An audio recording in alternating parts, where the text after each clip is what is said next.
March ভারতীয় high commission কর্মসূচির পর কূটনৈতিক এলাকাসহ আশেপাশের নিরাপত্তা বাড়ানো হয়েছে। নিরাপত্তা পরিস্থিতি নিয়ে আরও জানাতে সহকর্মী পার্থ শাহ যোগ দিচ্ছেন আমাদের সাথে।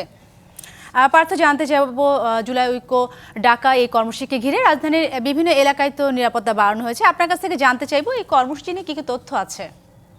সাথে যেমনটি বলছিলেন, কূটনৈতিক এলাকার পাশাপাশি রাজধানীর বিভিন্ন গুরুত্বপূর্ণ সড়ক যেগুলো রয়েছে সেই সড়কগুলোতে কিন্তু বিশেষ চেকপোস্টের যে ব্যবস্থা সেটি কিন্তু করা হয়েছে। আমি বর্তমানে অবস্থান করছি রাজধানীর যে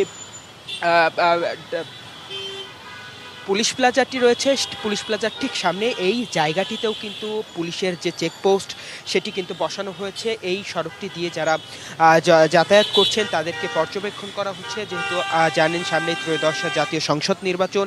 এই নির্বাচন ঘিরে রাজধানীতে যেন কোনো অপ্রীতিকর ঘটনা না ঘটে, মূলত সেই বিষয়গুলোই মাথায় রেখে আইনশৃঙ্খলা বাহিনীর এই সতর্ক অবস্থান। আমি যদি একটু জানিয়ে রাখি, বিকালের পর থেকেই কিন্তু রামপুরা ব্রিজ থেকে জুলাই ঐক্যের ব্যানারে একটি মিছিল কিন্তু ইন্ডিয়া আর যে হাই কমিশন রয়েছে, ভারতীয় হাই কমিশন, সেই হাই কমিশনের উদ্দেশ্যে যাত্রা শুরু করে। শিয়া বাটার ও ভিটামিন ই সমৃদ্ধ লিলি বিউটি সোপ, তারুণ্যময় উজ্জ্বল ত্বকের জন্য।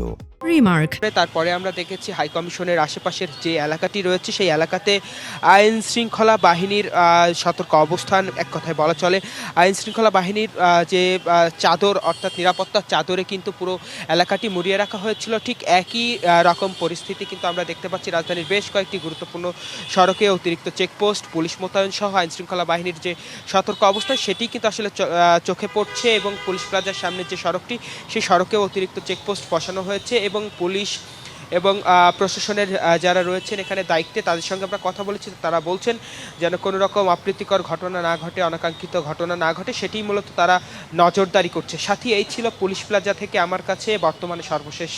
অসংখ্য ধন্যবাদ পার্থ আপনাকে।